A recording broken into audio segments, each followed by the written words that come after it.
Welcome to Pharmedicaments, where we unravel the fascinating world of pharmacy and prescriptions for you curious minds.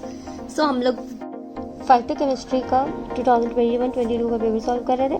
तो आज हम लोग section C की बात करेंगे। उसमें से आज हम लोग कुछ क्वेश्चन सॉल्व करेंगे, बाकी क्वेश्चंस नेक्स्ट वीडियो में सॉल्व होंगे।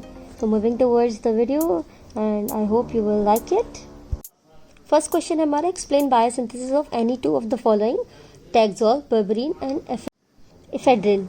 तो हम लोग पहले टैक्सोल का देखेंगे। इसमें सबसे लंबा टैक्सोल का ही है और मैंने अपनी तरफ से 2 दिए हुए हैं आपको बायोसिंथेसिस, जो आपको समझ में है आप वो लिखिएगा, ठीक है।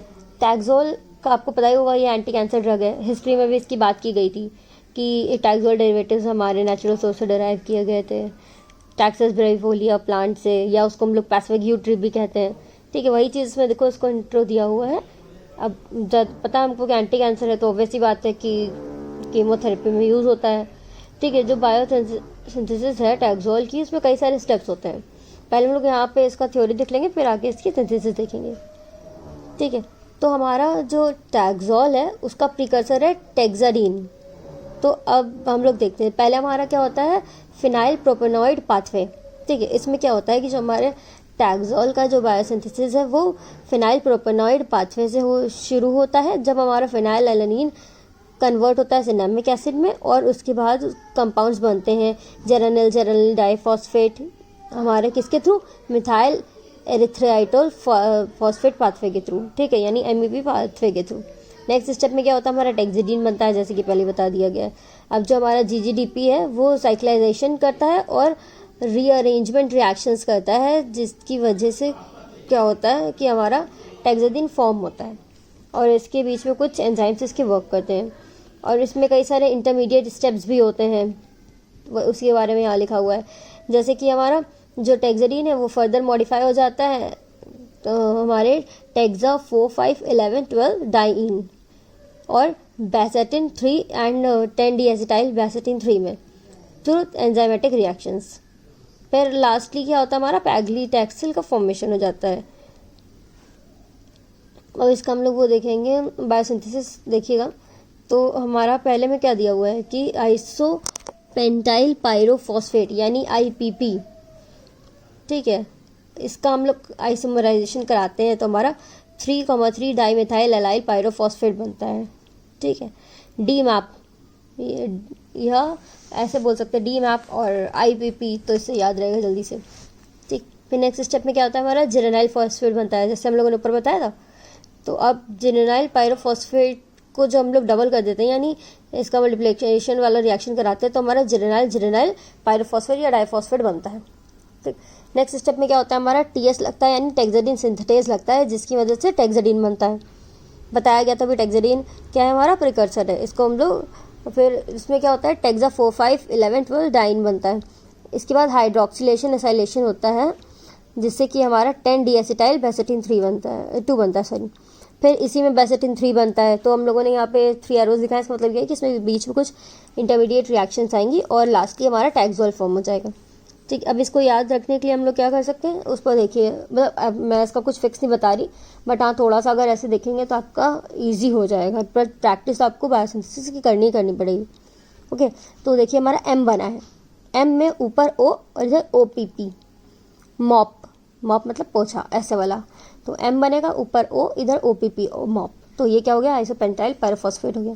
नेक्स्ट में क्या है, ऑप है, बट ऊपर वाला जो डबल बॉन्ड था उसका देखिएगा एक डंडी गिर गई, ऐसा मान लो, ठीक है। ऐसा है नहीं भाई, मतलब इसका पूरा प्रॉपर है सिंथेसिस, बट अभी मैं याद करने के लिए बता रही हूँ। ऐसे एक डंडी गिर गया, तो ऐसे बन गया हमारे, क्या बन गया, OPP केवल। मॉप है अभी भी ये, ठीक है, लेकिन वो मॉप नहीं, मॉप है केवल, ठीक। नेक्स्ट में आएंगे हमारा, तो क्या है, देखो यहाँ पे 2 M बन गए हैं, ठीक, और सेम ऊपर वाले को रिपीट कर दिया गया, बट लास्ट में ऑप लगा दिया गया। अब इसी को मतलब अगर डबल करके बनाएंगे तो ऐसा बनेगा। आपको कैसे शुरुआत करनी है, ऐसे U बनाना है, पहले सीधा U, फिर उल्टा U, ठीक। तो ऐसे स्टार्ट करेंगे। फिर एक बेंजीन यहाँ पे आधा बना हुआ है, फिर नीचे आएंगे तो क्या, उल्टा U, उल्टा V, मान लीजिए उल्टा V बना है, ठीक है। इधर से आएंगे तो इधर भी V बना है और आधा U बना है, तो ऐसे VU करके पढ़ेंगे तो मतलब याद हो जाएगा, बस याद ही करने के लिए बता रही हूँ। नेक्स्ट में क्या है हमारा, बीच में हमारा एट कार्बन का रिंग बना हुआ है, ठीक है। साइड में बेंजीन है और इधर भी हमारा 5 रिंग का है, 5 या 6 का है, सॉरी। तो ऐसे ही हम लोग याद करेंगे इसको, थोड़ा सा बना के कनेक्ट करके स्ट्रक्चर्स को। नेक्स्ट में क्या होगा, हमारा हाइड्रोक्सिलेशन एसाइलेशन हुआ है, तब क्या हुआ, वही सेम हमारा ऊपर देखिए जैसा बना है उसको नीचे लाएं।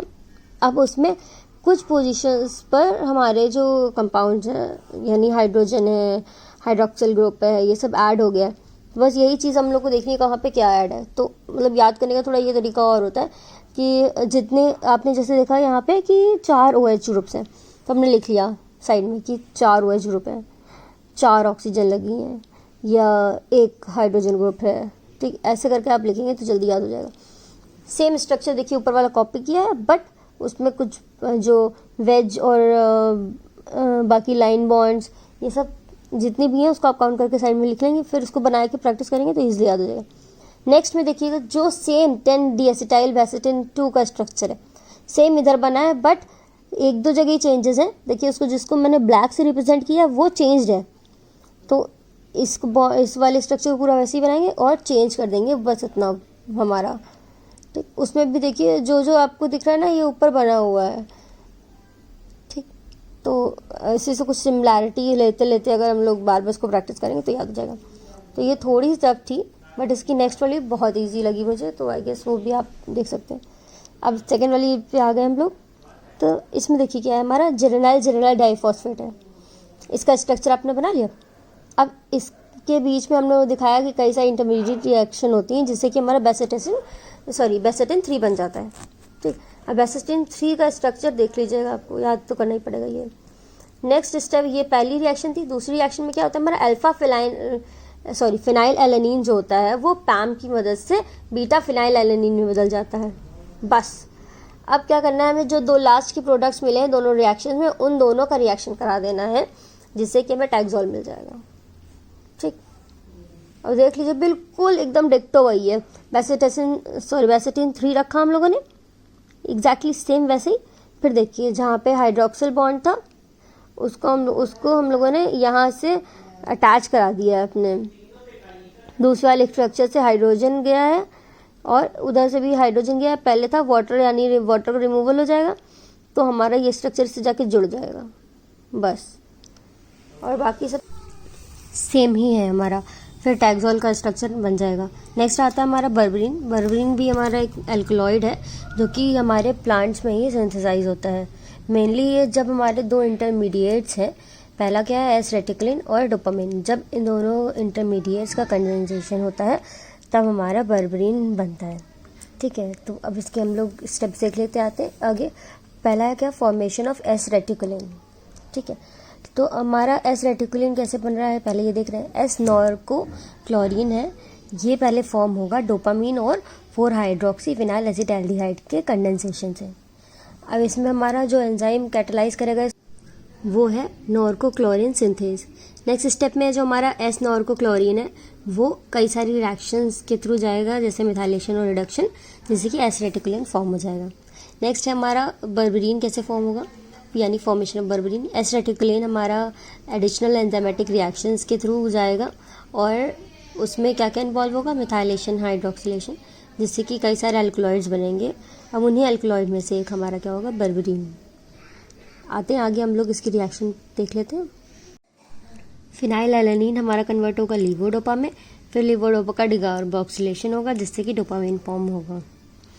नेक्स्ट स्टेप में क्या होगा, डीएमिनेशन होगा जिससे कि NH3 ग्रुप हमारा रिमूव हो जाएगा। पायरुविक एसिड यानी CH3COCOOH, देखिए इसका जब एडिशन हुआ है तो हमारा 3,4 डाईहाइड्रोक्सी फिनाइल एसिटिक एसिड बन गया। इसके बाद हमारा जो हम लोग देख रहे थे ना एस नॉर्को क्लोरीन, इसका फॉर्मेशन हुआ है और इंटरमीडिएट्स भी बने होंगे इसके बीच में। उसका जब मिथाइलेशन होता है तो हमारा रेटिकुलिन बनेगा, ठीक। लास्ट में हमारा बर्बरीन बन जाएगा, ठीक। अब बर्बरीन का स्ट्रक्चर आपको याद करना है तो देखिए बहुत ईजी सा, कीड़ा नहीं चलता भाई, उसकी 2 आँखें होती हैं और फिर देखिए उसकी बॉडी है जो कि 6 मेंबर रिंग से बनी हुई है, और कितने हैं ऐसे 4 हैं हमारे, जिसमें कि 3 तो बेंजीन ही है, और लास्ट में देखिए 2 पैर है OCH3 के। तो ऐसे भाई बना के आप प्रैक्टिस कर सकते हैं और याद हो जाएगा फिर आपको। नेक्स्ट चलते हैं हम लोग एफेड्रिन पे। तुम्हारा एफेड्रिन भी क्या है, एक एल्कलॉइड है जो कि कॉमनली प्लांट्स में ही पाया जाता है। ये हमारा कैसे सिंथेसाइज होता है, अमीनो एसिड्स से, जैसे कि एल्फिलाइन एलानीन से। तो अब हम लोग आके इसकी बायोसिंथेसिस देख लेते हैं। बायोसिंथेसिस में क्या है, इसका पहला है फॉर्मेशन ऑफ कैथिनोन।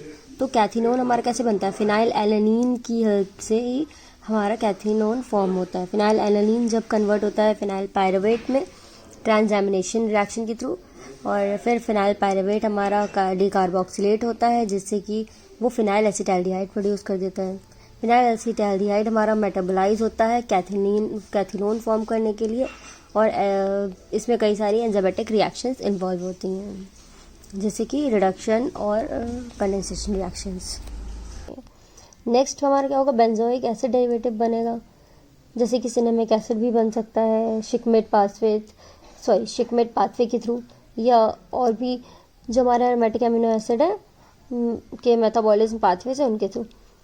फिर हमारा क्या होता है, ये कन्वर्ट हो जाता है एफेड्रिन में, ठीक है। कैथिनोन होता है वो एनमिथाइलेशन करता है और यूटिलाइज करता है एस एडेनोसिल मिथियोनिन, यानी सैम को मिथाइल डोनर की तरह, ठीक है। इस रिएक्शन में जो हमारा एनमिथाइल ट्रांसफरेज एंजाइम होता है, ये कैटलाइज करता है इस पूरे रिएक्शन को। यहाँ पे जो बेंजोइक एसिड डेरिवेटिव्स होते हैं हमारे, जैसे कि सिनेमिक एसिड, वो भी हमारे प्रिकर्सर की तरह वर्क कर सकते हैं फिनाइल प्रोपेनॉइड्स के सिंथेसिस में, ठीक है, जिसमें कि हमारा एफेड्रिन भी इंक्लूड होगा।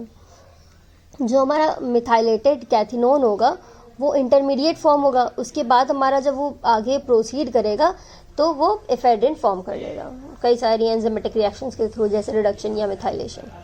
अब इसकी वो देख लेते हैं हम लोग रिएक्शन। तो हमारा देखिए फिनाइल एलानीन है भाई, फिनाइल एलानीन का स्ट्रक्चर तो आप रट डालिए एकदम, क्योंकि हर रिएक्शन में काम आ रहा है अभी। तो भाई इस फिनाइल एलानीन जो है हमारा, जब इसमें से हमारा NH3 का रिमूवल होगा तो फिनाइल प्रोपियोनिक एसिड बना लेगा, जैसे कि देख के आपको समझ ही आ रहा होगा।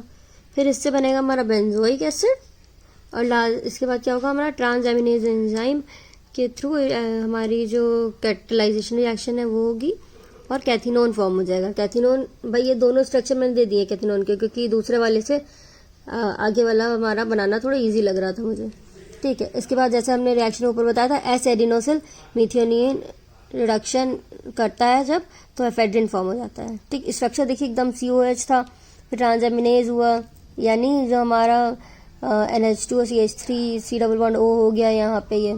फिर नेक्स्ट में क्या हुआ, हमारा NH था, तो हमारा मिथियोनिन जब वो ऐड हुआ तो हमारा रिडक्शन रिएक्शन हुई, तो यहाँ पे हमारा NH2 था तो यहाँ H हो गया, CH3 अटैच हो गया यहाँ पे, ठीक। तो यही था हमारा भाई इसका।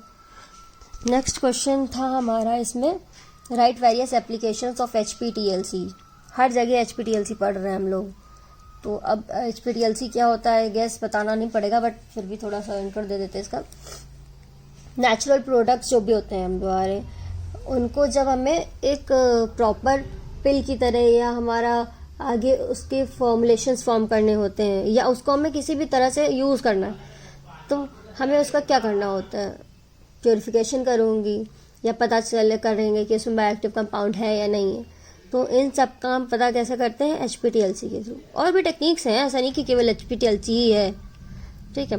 अभी HPTLC पढ़ रहे हैं तो उसी की बात कर रहे हैं। तो फाइटोकेमिस्ट्री में इसका बहुत ही ज़्यादा इंपॉर्टेंट रोल है। अब 1 बाय 1 इसकी हेडिंग्स देख लेंगे और उसके बाद नेक्स्ट क्वेश्चन पे चलेंगे। तो पहला क्या है हमारा, evaluation of shelf life and stability testing. तो जब भी हम लोग हर्बल रेमेडीज़ यानी कि हर्बल मेडिसिन या फाइटोफार्मास्यूटिकल फॉर्मुलेशंस हैं, उनकी स्टेबिलिटी चेक करनी है हमें, या हमें ये पता करना है कि इसकी शेल्फ लाइफ कितने टाइम तक की है, तो हमारा HPTLC एक इम्पॉर्टेंट टूल हो जाएगा उस टाइम पर। अगर हमें उसके केमिकल मेकअप में चेंज करना है, या हमें पता करना है कि इसका जो एक्टिव इंग्रेडिएंट है कितने समय वो ख़राब होने लगता है, या किस कंडीशंस में हमें इसको स्टोर करना है, तब भी हमारा HPTLC इसमें बहुत इम्पॉर्टेंट रोल प्ले करेगा। नेक्स्ट हमारा डिटरमाइनिंग द मार्कर कंपाउंड्स। हमारे जो प्लांट एक्सट्रैक्ट्स और हर्बल रेमेडीज़ होते हैं उनके मार्कर केमिकल्स होते हैं, जो कि हमारे HPTLC के थ्रू आइडेंटिफाई किए जा सकते हैं। ये हमारे मार्कर कंपाउंड्स हमारे एक तरह से एक्टिव इंग्रेडिएंट्स होते हैं, या हम लोग ऐसा कह सकते हैं कि वही ऐसे केमिकल्स होते हैं जो कि कंफर्म करते हैं कि हमारा जो हर्ब है या जो भी हम लोग मटेरियल ले रहे हैं उसमें बॉटैनिकल आइडेंटिटी सेम है जो हमें चाहिए, जिससे कि वो स्टैंडर्ड और एक्यूरेट रिजल्ट्स हमें आगे मिल सकें।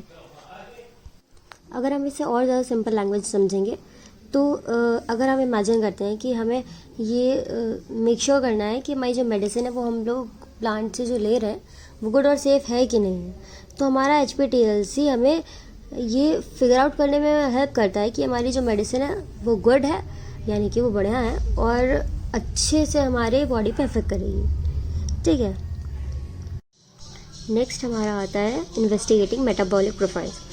तो इस पॉइंट को समझने के लिए हम ऐसे समझेंगे कि हमें प्लांट्स को समझना है।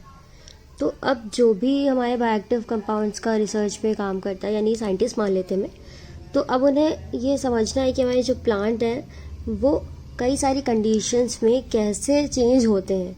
जैसे कि जब वो अलग अलग प्लेसेस पे ग्रो किए जाएंगे, अलग अलग इन्वायरमेंट में उनको ट्रीट किया जाएगा, तो वो कैसे रिएक्ट करेंगे। इसको समझने के लिए हम लोग हमारे मेटाबॉलिक प्रोफाइल्स को इन्वेस्टिगेट करते हैं, और किसकी हेल्प से? HPTLC की हेल्प से। नेक्स्ट पॉइंट हमारा है डेवलपमेंट ऑफ हर्बल फॉर्मुलेशंस, यानी इसको ईजिली 3 वर्ड्स में क्या कह सकते हैं? Making better medicines. HPTLC हमें हेल्प करता है कि हम हमारी जो मेडिसिन प्लांट से ली जा रही हैं उनको हमेशा रिलायबल और स्ट्रॉन्ग बना सकें, जैसे कि हर्बल टीज़ या सप्लीमेंट्स जो भी हम लोग ले रहे हैं उनको। फिर नेक्स्ट पॉइंट पे आते हैं हमारे natural product isolation and purification. अब इसको बोल सकते हैं हम लोग कि that we have to find a good stuff in the plants. So sometimes what happens कि हमारे जो प्लांट्स होते हैं उनमें बहुत सारे केमिकल्स होते हैं, तो अब हमें ये रिकॉग्नाइज करना थोड़ा टफ हो जाता है कि इनमें से कौन सा बायो एक्टिव एलिमेंट है या बायो एक्टिव केमिकल है। सो हमें HPTLC हेल्प करता है कि हम उस केमिकल को एक्सट्रैक्ट कर सकें या उस केमिकल का पता लगा सकें जो हमारे आगे पोटेंसी रखते हैं कि वो मेडिसिन हो सकते हैं। ठीक है, नेक्स्ट आता है हमारा phytochemical quantification. So here we have to test the medicines, got it. जो हमारे साइंटिस्ट हैं वो हेल्प कर लेते हैं HPTLC की, जिससे कि वो मेडिसिन को टेस्ट करें और एक्चुअली हमारा जो प्लांट है वो किस डिसीज़ के अगेंस्ट वर्क कर सकता है उसको उस हिसाब से हम लोग मॉडिफाई करें, या उस हिसाब से हमें मॉडिफाई करना है। तो अब हम लोग उन प्लांट के केमिकल्स को उस अकॉर्डिंगली टेस्ट करते हैं। जैसे कि कुछ इन्फेक्शन या इन्फ्लामेशन है या कैंसर माइट भी, तो हम लोगों ने टारगेट तो ले लिया, अब उसके अगेंस्ट हमें उस मेडिसिन को टेस्ट करना है। सो अब हम ये सब काम HPTLC के हेल्प से कर सकते हैं। नेक्स्ट है हमारा identification of contaminants and adulterants. अब कंटामिनेटेड और एडल्ट्रेंट क्या होते हैं या आपको पता ही होगा, कोई भी ऐसा सब्सटेंस जो कि हार्मफुल हो वो हमारा अगर हमारे ड्रग के पार्ट्स में ऐड हो जाता है, या ऐसा पार्ट जो कि यूज़फुल नहीं है वो ऐड हो जाता है, तो वो प्रोसेस एडल्ट्रेशन कहलाता है। बहुत ही ईजी लैंग्वेज में बताया मैंने, यानी कि चेकिंग फॉर एडल्ट्रेशन या कंटामिनेशन। ठीक है, हमारे कई बार क्या होता है कि कलेक्शन कल्टीवेशन के दौरान कई ऐसे पार्ट्स आ जाते हैं जो कि हार्मफुल केमिकल्स होते हैं या उनको नहीं होना चाहिए वहाँ पे, तो HPTLC हेल्प करता है उनको फाइंड करने में और उनको रिमूव करने में हमारे उन मेडिसिन से जो कि हम लोग यूज़ करने वाले हैं। नेक्स्ट होता है हमारा point monitoring the quality of herbal remedies. So इस पॉइंट पे हम लोग देखते हैं कि जो हमारी मेडिसिन है उनकी जो क्वालिटी है वो बढ़िया है, यानी we make sure that the medicine are good. So HPTLC keeps an eye on the quality, but it तो अब हमारे जो प्लांट मेडिसिन है उनकी क्वालिटी पे एक तरह से हमें नज़र बनाए रखना है, जिससे कि वो हमेशा अच्छे से काम करे और सेफ़ हो यूज़ करने के लिए। नेक्स्ट पार्ट है हमारा प्लांट एक्सट्रैक्ट फिंगरप्रिंट्स। ठीक है, HPTLC helps the scientist to identify which plants are use to make certain medicine, got it. So हमें ये पता है कि हर जो हमारा सारे प्लांट्स होते हैं उनका यूनिक फिंगरप्रिंट होता है, तो अब कौन सा वाला हमारा किस मेडिसिन को बनाने में हेल्प करेगा ये आइडेंटिफाई करने में हमारा HPTLC हेल्प करता है। और सिंपल टर्म्स में देखें तो हमारा HPTLC एक डिटेक्टिव टूल है जो कि हमें हेल्प करता है हम मेडिसिन्स का ऐसा क्वालिटी और ऐसा सेफ्टी दे सके जो कि हमें चाहिए डिलीवर करना। Got it. नेक्स्ट क्वेश्चन है हमारा, discuss the lead structure selection process और significance of phyto constituents in drug discovery. तो अभी हम लोग पहले बात करेंगे significance of phyto constituent in drug discovery. Next we will move towards the lead structure selection process. Got it. जो हमारे फाइटो कॉन्स्टिट्यूएंट एक स्पेशल केमिकल्स होते हैं जो कि प्लांट से हमें ऑब्टेन होते हैं और ये बहुत ज़्यादा इंपॉर्टेंट होते हैं क्योंकि ये न्यू मेडिसिन को फॉर्म करने में हमारी हेल्प करते हैं, इसीलिए ये स्पेशल भी होते हैं।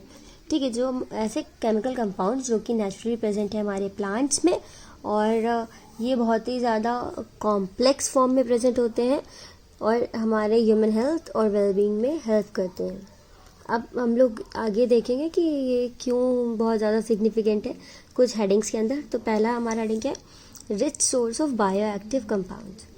सो जैसा कि हम पहले ही बात कर चुके हैं कि जो हमारे प्लांट्स हैं वो कई सारे सेकेंडरी मेटाबोलाइट्स प्रोड्यूस करते हैं, उन्हीं को हम लोग क्या कहते हैं, फाइटो कॉन्स्टिट्यूएंट्स कहते हैं।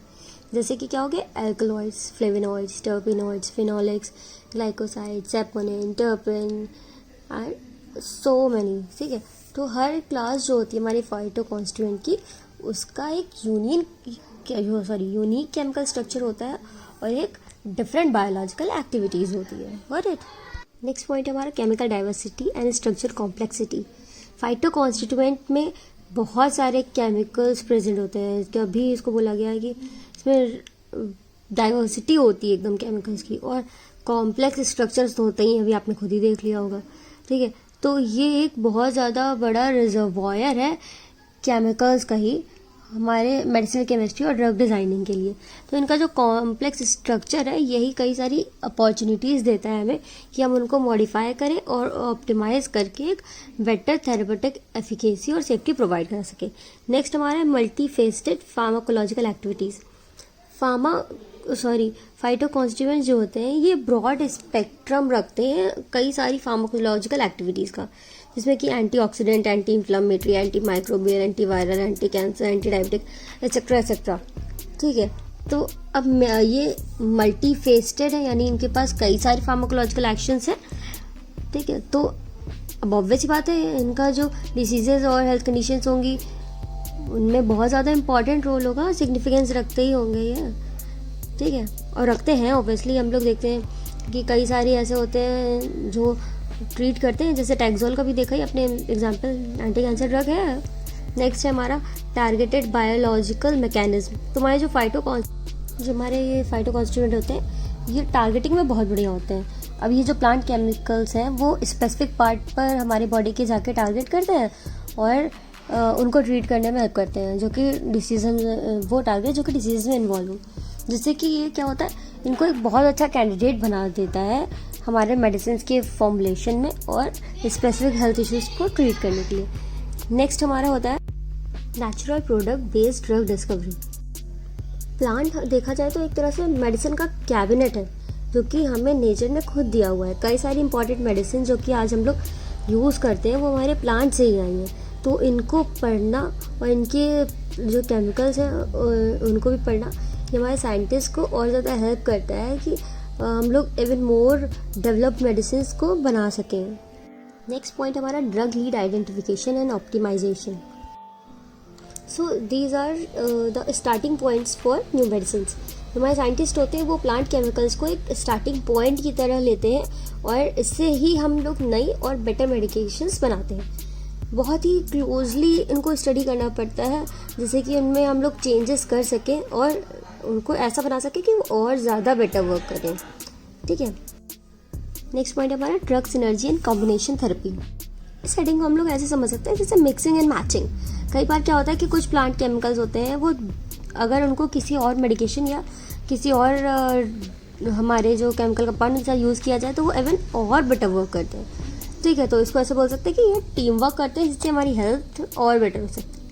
ठीक है, तो हमारी लास्ट रीडिंग आती है that is pharmacokinetic and pharmacodynamic. Studies. तो अब इतना समझ गए होंगे काइनेटिक और डायनेमिक क्या होता है, हमारी ड्रग हमारी बॉडी पे कैसे एक्शन कर रही है और हमारी बॉडी उस पर कैसे रिएक्शन दे रही है। ठीक है, ADME, absorption, distribution, metabolism, excretion, ये तो आप समझ ही रहे होंगे ना ये क्या चीज़ है, बट इसको थोड़ा सा और समझ लेते हैं, मतलब वो कैसे वर्क कर रही हैं। तो ये हमारे जो साइंटिस्ट होते हैं ये भी स्टडी करते हैं कि हमारे जो प्लांट केमिकल्स हैं वो हमारी बॉडीज़ में जाते हैं और हमारे बॉडी के अंदर कैसे काम करते हैं। तो अब यही हेल्प करता है हमें कि हम बेस्ट वे निकाल सकें कि उनको कैसे यूज़ करना है कि वो हमें और ज़्यादा बेटर फील करा सके। अगर सिंपल टर्म्स में देखा जाए तो हमारे जो फाइटो कॉन्स्टिट्यूएंट है ये स्पेशल केमिकल्स हैं जो कि हमें प्लांट से मिल रहे हैं और जिन पे हमारे साइंटिस्ट वर्क करते हैं जिससे कि हम लोग न्यू और बेटर मेडिकेशंस फॉर्म कर सकें। और ये हमें कैसे हेल्प करेगा, this help us to stay healthy and feel better when we are ill or when we have some diseases. Got it? So moving towards the next part of this question, lead selection process हमें पढ़ना है। तो इसमें हम लोग पहले देखेंगे कि लीड सिलेक्शन होता क्या है। तो अब ये एक ऐसा प्रोसेस होता है जिसमें कि कई सारे पोटेंशियल कंपाउंड्स में से हमें बेस्ट वन को चूज़ करना है। अब क्योंकि यहाँ पे कई सारे होंगे ना कंपाउंड जिसमें कि बायोलॉजिकल एक्टिविटीज़ दिख रही होंगी, बट हमें उनमें से भी एक बेस्ट को चूज़ करना है। अब वो हम लोग कैसे करेंगे कि स्क्रीनिंग प्रोसेसेस के थ्रू करेंगे।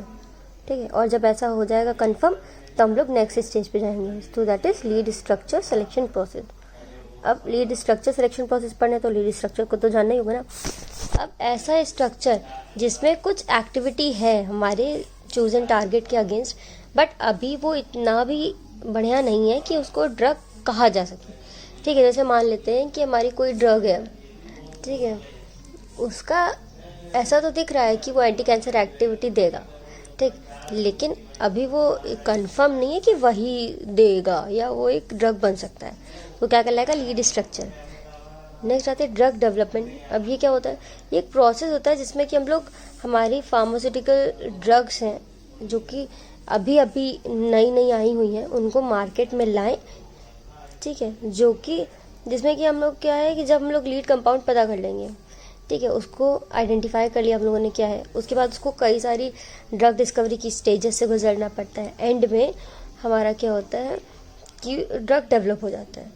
ठीक, अब ड्रग डिस्कवरी के कई सारे प्रोसेस होते हैं जिनमें कि हमारी जो नई मेडिकेशंस हैं उनको डिस्कवर किया जाता है। ठीक, इसी में हमारे clinical trials, pre clinical trials etcetera आते हैं। अब जो लीड कंपाउंड है वो कंपाउंड होता है जो कि अभी डिस्कवरी की स्टेजेस में ही है। जैसे कि हम लोग मान सकते हैं कि एक केमिकल कंपाउंड है, ठीक है, जिसमें हमारा पोटेंशियल एक्शन दिखा, उसके बाद उसको हम लोगों ने क्या किया, क्लिनिकल डेवलपमेंट के थ्रू पास आउट किया। जब वो सबको पास आउट कर जाएगा और ये कंफर्म हो जाएगा कि इसमें फार्माकोलॉजिकल या बायोलॉजिकल एक्टिविटी है, तब वो हमारा थेरापेटिकली यूजफुल कहलाएगा या हमारा उसको मार्केट में लाके उसको हम लोग सेल कर सकते हैं या कंजप्शन भी कर सकते हैं। ठीक है, नेक्स्ट हमारा अब इसमें देखेंगे कि जो ऑर्गेनिक कंपाउंड्स हैं, अब हमें पता करना है कि जो हम लोगों ने निकाले हैं ऑर्गेनिक कंपाउंड्स वो हमारे टारगेट प्रोटीन के साथ इंटरेक्ट कर रहे हैं कि नहीं कर रहे। और टारगेट के साथ इंटरेक्ट करने का ही मतलब केवल नहीं होता है, इंटरेक्ट करने के बाद वो अपनी एक्टिविटी दिखा रहे कि नहीं दिखा रहे। तो हम लोग कैसे करते हैं, रैंडम स्क्रीनिंग या रैशनल ड्रग डिज़ाइनिंग अप्रोचेस के थ्रू करते हैं। तो अब इसके बारे में थोड़ा सा डिटेल ही देखेंगे आगे। ठीक है, ये देख लेते हैं हम लोग एक हमारा ये कैसे हम लोग लीड मॉलिक्यूल को सिलेक्ट करते हैं उसका प्रोसेस है।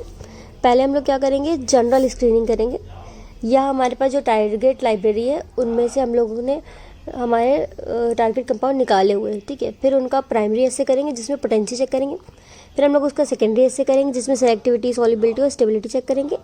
उसके बीच में हम लोग HTS डेटा भी एनालाइज करते हैं, सब जो भी हम लोग को मिल रहा है प्राइमरी एसे से। ठीक है, फिर हम लोग क्या करेंगे, उसमें देखेंगे एक्टिव्स कौन से हैं और फिर देखेंगे कि हाँ उनमें से कौन से लीड कंपाउंड हैं या हो सकते हैं। उसके बाद उनको clinical trials, pre clinical trials इन सबसे गुजारेंगे। ठीक, अब जो हमारे एक्टिव है उनसे सिंथेटिक ड्रग्स भी फॉर्म हो सकती हैं। अगर हमें दिखेगा सिंथेटिक ड्रग्स फॉर्म हो रही है, फिर बनाने के बाद भी हम लोग उसका प्राइमरी एसे करेंगे, फिर सेकेंडरी एसे, फिर ऐसे करते जाएंगे। ठीक है, नेक्स्ट हम लोग देखते हैं कि हमारे जो नेचुरल प्रोडक्ट्स हैं या सिंथेटिक कंपाउंड्स है जिनको कह सकते हैं, उनकी कुछ लाइब्रेरीज़ हैं जिनमें कि कई सारे कंपाउंड्स हैं और इनको स्क्रीन किया जाता है हमारा कुछ टेस्ट करके, और उनका स्टैंडर्ड्स पहले से सेट है, उनके अकॉर्डिंग ही करना है। ठीक है, अब हम लोग जैसे ऊपर बात किया था कि आप लोगों ने ऑर्गेनिक कंपाउंड्स हमारे टारगेट प्रोटीन से इंटरेक्ट कर रहे हैं, उनकी एक्टिविटी शो हो रही कि नहीं हो रही, ये सब हम लोग कैसे करते हैं। अब उनका कुछ प्रोसेस सेट है, तो अब उन्हीं प्रोसेस के बारे में बात करेंगे। पहला है रैंडम स्क्रीनिंग। तो हम लोग 1970s के पहले की यहाँ पे बात कर रहे हैं। ठीक है, 1970s के पहले क्या होता था कि अब हमें कोई एक ड्रग मिल गई, ठीक है, या हमें कोई भी केमिकल मिल गया, तो हम लोग क्या करते थे कि हमारी टारगेट प्रोटीन के साथ उस केमिकल को रिएक्ट कराते, मतलब रिएक्ट क्या बोले, उसको बाइंड कराने की कोशिश करते थे। यानी पूरा प्रोसेस जैसे करते थे स्टार्टिंग से कि एक ड्रग हमें चाहे सिंथेटिक है, चाहे केमिकल है, चाहे नेचुरल प्रोडक्ट है, प्लांट है, मरीन है, माइक्रोबायोलॉजिकल ओरिजिन है, इन सबको हम लोग सीरीज से टेस्ट करते थे। ठीक है, समझ रहे ना, इसमें कितना ज़्यादा टाइम जाता होगा, कितना मैन पावर लगता होगा, कितना वेस्टेज होता होगा, और उसके बाद हम लोग एक केमिकल स्क्रीन कर पाते थे जिसका बायोलॉजिकल एक्टिविटी है या हो सकती है। ठीक है, नेक्स्ट आता था हमारा नॉन रैंडम मेथड। अब इसमें हम लोगों ने क्या थोड़ा सा भाई इम्प्रूव किया 1970s के बाद से। ठीक, इस मेथड में हम लोग क्या करते थे, कुछ कंपाउंड्स को ही लेते थे जिनके जो स्ट्रक्चरल है सिमिलैरिटी है वो पहले से ही पता हो, मतलब हमें ऐसे जो पहले से कोई ड्रग थी समझ लीजिए उसका ही सेम स्ट्रक्चर ना हो, बस उसका थोड़ा मॉडिफिकेशन किया हो, तो अब हम लोग उसको लीड मान लेते थे और उसके बाद उसको टेस्ट करते थे। ठीक है, मॉलिक्यूल्स जो हमें मिले उनका ही हम लोगों ने केमिकल मॉडिफिकेशन कर दिया और उसके बाद हम लोग उनसे ही ड्रग बनाने का ट्राई करते थे। फिर उनको ट्रायल्स में भेजा जाता था इन विट्रो प्रोफाइल्स के लिए, या फिर उनको इन विट्रो अगर अप्रूव हो गया फिर इन वीवो मॉडल्स के लिए। उसके बाद हम लोग उस पर क्लिनिकल या प्री क्लिनिकल ट्राई करते थे। अब इसमें एक चीज़ कम हो गई, क्या हमारा टाइम थोड़ा कम कंज्यूम हो रहा है, प्लस मैन पावर भी कम लग रही है। ठीक है, नेक्स्ट प्रोसेस हमारा एक आता है स्ट्रक्चर बेस्ड ड्रग डिज़ाइनिंग, जिसको हम लोग कंप्यूटर एडेड ड्रग डिज़ाइनिंग या मॉलिक्यूलर डॉकिंग, ये सब इसमें इन्वॉल्व हो जाती हैं हमारी। अब इसमें हम लोग क्या करते हैं, 3D बेस्ड जो स्ट्रक्चर है हमारे कंपाउंड का, उसको हम लोग डॉक करते हैं हमारी बाइंडिंग साइट से। ठीक है, अब इससे हम लोग क्या करते हैं, स्ट्रक्चर प्रिडिक्ट करते हैं। ठीक है, कि हमारी एक जो ड्रग होगी उसका क्या स्ट्रक्चर हो सकता है या कौन सी साइट पे जाके वो बाइंड करेगा। अब इसमें हम लोग फिर कंपेयर करते हैं कि किसकी रैंक सबसे ज़्यादा है। अब जिसकी भी रैंक सबसे ज़्यादा आएगी उसको बायोलॉजिकल टेस्टिंग के लिए भेजा जाएगा। अब आई गेस आप लोग समझ रहे होंगे क्योंकि ये पहले भी सब पढ़ा हुआ चीज़ है। मॉलिक्यूलर डॉकिंग जैसे होता है बिल्कुल से 3D स्ट्रक्चर लेते हैं हम लोग, उसमें हम लोग हमारी एक प्रोटीन, अब इसमें दो चीज़ हो सकती है, या तो हमारा लीड मॉलिक्यूल कंफर्म होगा हमें, या तो हमें हमारी टारगेट प्रोटीन कंफर्म होगी। तो अब अगर हमें टारगेट प्रोटीन मान लीजिए कंफर्म है, EGFR ले लीजिए या वाइल्ड EGFR कुछ भी है, जिसमें हमारे कई ड्रग्स हम लोग लाला के उससे बाइंड करा रहे हैं, तो अब हमें पता चलेगा कि उसका सबसे अच्छा स्कोर आया, जैसे 9-10 आ गया। ठीक है, तो हम लोग ये मान सकते हैं कि अब अब हमें अगर स्कोर बढ़िया मिल रहा है तो इसको हम लोग आगे टेस्टिंग के लिए भेज सकते हैं इन कंपेरिजन टू अदर्स। ठीक है, तो ये था हमारा इसका। आगे नेक्स्ट पॉइंट पे आते हैं हम लोग, क्या हमारा ड्रग मेटाबॉलिज्म स्टडीज़। ठीक है, अब हम लोग स्ट्रक्चर मॉडिफिकेशन तो करा रहे हैं किसी भी ड्रग मॉलिक्यूल का, अब वो कैसे करा रहे हैं, उसमें हम लोग क्या करते हैं, एंजाइम्स के थ्रू उनकी पोलैरिटी इंक्रीज़ करा देते हैं। अब इसका एक एग्जांपल है कि जो सल्फानिलामाइड की जो डिस्कवरी हुई थी, ये हम लोग जब पोंटोसिल डाई का स्टडी किया था हम लोगों ने, मेटाबॉलिक स्टडी तब हुई थी, ऐसा बोला गया है। इस पर एक एग्जाम्पल है इसका। नेक्स्ट पॉइंट हमारा क्लिनिकल ऑब्जर्वेशन। कई बार क्या होता है, जो हमारी ड्रग है उसमें एक से ज़्यादा क्लिनिकल ऑब्जर्वेशन होते हैं। ठीक, जैसे कि हमारा फार्माकोलॉजिकल एक्टिविटी है, मेजर एक्टिविटी है उसकी कोई किसी ड्रग की, तो उसको हम लोग क्या कहेंगे, थेरापेटिक इफेक्ट। उसके अलावा जो उसके एक्शंस होंगे उसको हम लोग क्या कहते हैं, साइड इफ़ेक्ट्स किसी भी ड्रग के। अब कुछ ऐसी ड्रग्स होती हैं जो कि इसी मतलब उसके जो साइड इफ़ेक्ट्स हैं माइट भी वो किसी और डिसीज़ के ट्रीटमेंट में यूज़ हो सकते हैं, तो उसको हम लोग क्या करते हैं, लीड कंपाउंड ले लेते हैं और उसी में हम लोग स्ट्रक्चर मॉडिफिकेशन करके उसको उसकी पोटेंसी को बढ़ाते हैं उसके सेकेंडरी इफेक्ट के लिए। ठीक है, इसका एग्जांपल है सिल्डेनाफिल। नेक्स्ट आता है हमारा हाई थ्रूपुट स्क्रीनिंग। अब ये ऐसी टेक्निक है जो हमें हेल्प करती है कि हम लोग लीड कंपाउंड को आइडेंटिफाई कर सकें। कई सारे सिंथेसिस कंपाउंड्स में मतलब कई सारे सिंथेसाइज्ड कंपाउंड्स हैं, अब उसमें से हम अपने लीड कंपाउंड को इस टेक्निक के थ्रू आइडेंटिफाई कर सकते हैं। और उसके बाद हम लोग क्या करेंगे कि उनका आगे जाके वही प्रोसेस पूरा जैसे हम लोग कर रहे थे, टेस्टिंग करेंगे, फिर हमें पोटेंसी, स्टेबिलिटी, सॉल्युबिलिटी ये सब टेस्टिंग भी करेंगे। ठीक है, अब मेनली इसमें हम लोग क्या करते हैं, जो हमारे नेचुरल प्रोडक्ट्स या नेचुरल सोर्सेज से हमें कंपाउंड्स मिले, उन कंपाउंड में से हम लोग अपना लीड कंपाउंड खोजते हैं। ऐसा ही सीन है। अब ये बहुत ज़्यादा एक इम्पॉर्टेंट टेक्निक बनती चली जा रही है, क्योंकि हमें लीड कंपाउंड जब मिल जाएगा तो वही हमारा आगे के मॉलिक्यूल्स के डेवलपमेंट का बेसिस है, या बोल सकते हैं नींव है, जहाँ से हमारी ड्रग डेवलपमेंट स्टडी स्टार्ट हो रही है। Is the last answer for today's series, so that is the significance of LCMS and GCMS। So LCMS और GCMS का फॉर्म तो आई गेस आप लोग जानते होंगे, that is liquid chromatography and mass spectroscopy, and GCMS gas chromatography, mass spectroscopy.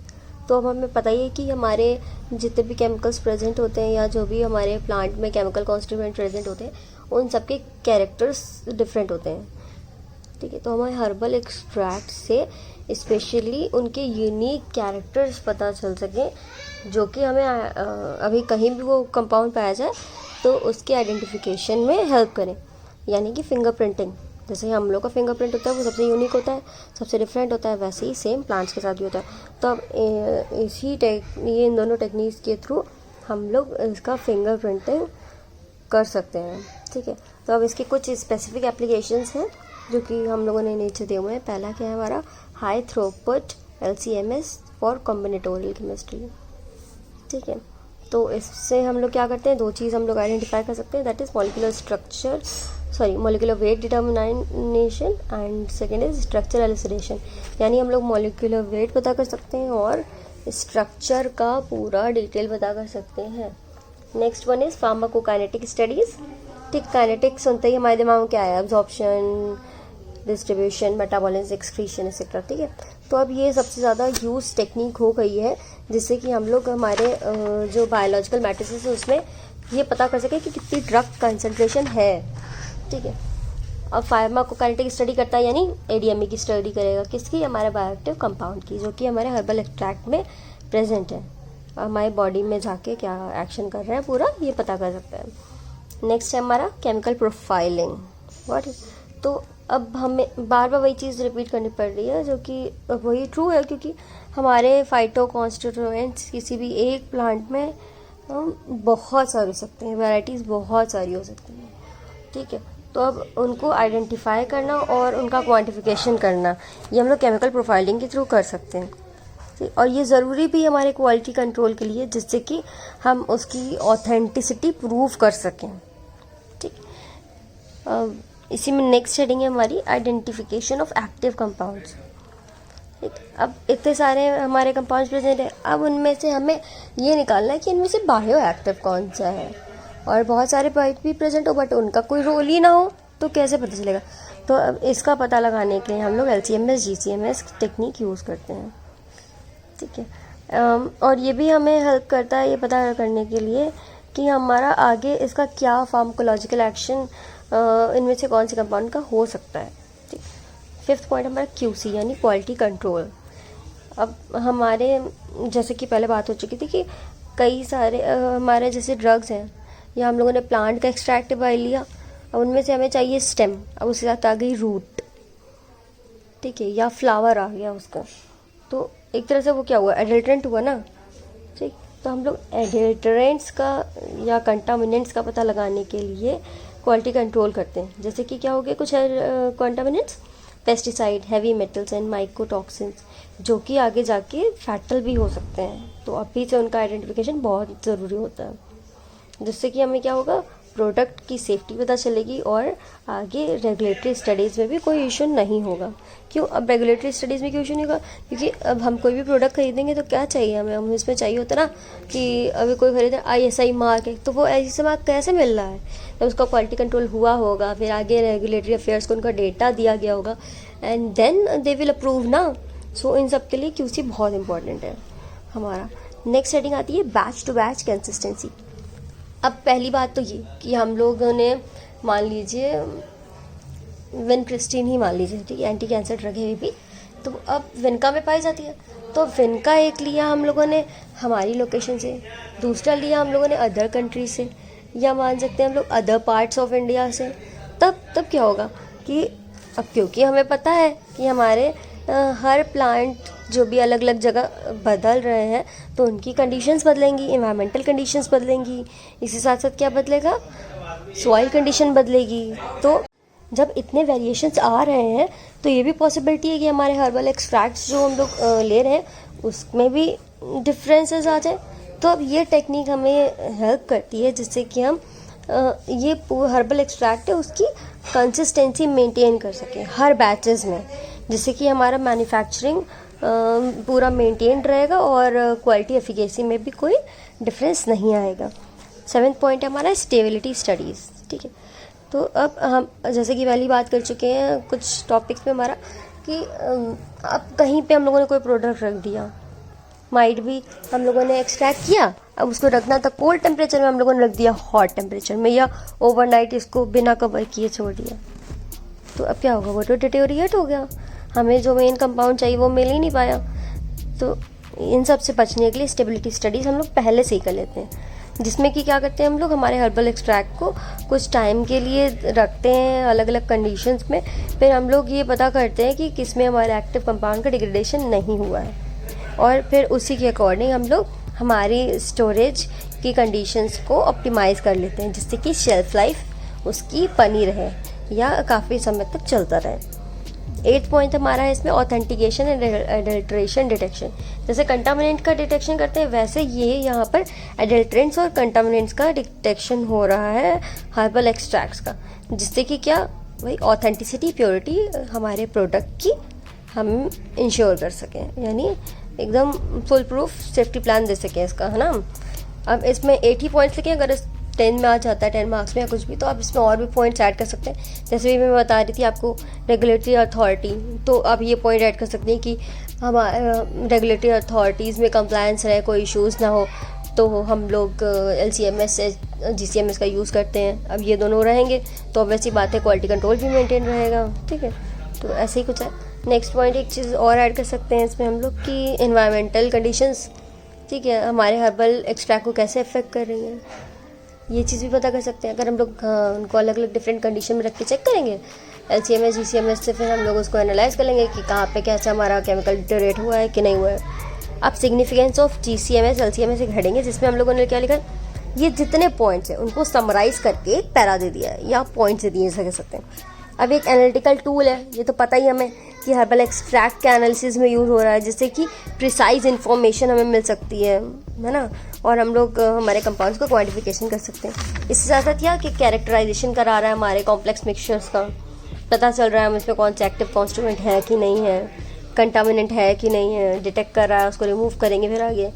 और एक QC के लिए बहुत इंपॉर्टेंट रोल प्ले करता है। इसके साथ साथ ये रिसर्च में भी हेल्प करता है, जिससे कि हम लोग उसके फार्माकोलॉजिकल प्रॉपर्टीज़ और ऑप्टिमाइजेशन कर सकें। एक्सट्रैक्शन मेथड्स में भी क्या हम लोग ऑप्टिमाइजेशन कर सकते हैं वो भी देख सकें। और पूरा अगर ओवरऑल देखा जाए तो एक काफ़ी ज़्यादा एसेंशियल रोल प्ले करता है हमारे हर्बल मेडिसिन के डेवलपमेंट में और उसकी एफिकेसी, सेफ्टी और रेगुलेटरी कंप्लायंस में। So that's all about today. Let's meet in the next video with the last 2 questions which are left. Got it? So I hope you understand all the questions and their answers as well. So if you are having any issues, you can comment and I will try to solve it. So get ready to be captivated, enlightened and amazed with the journey of farm medicaments. Thank you for watching this video.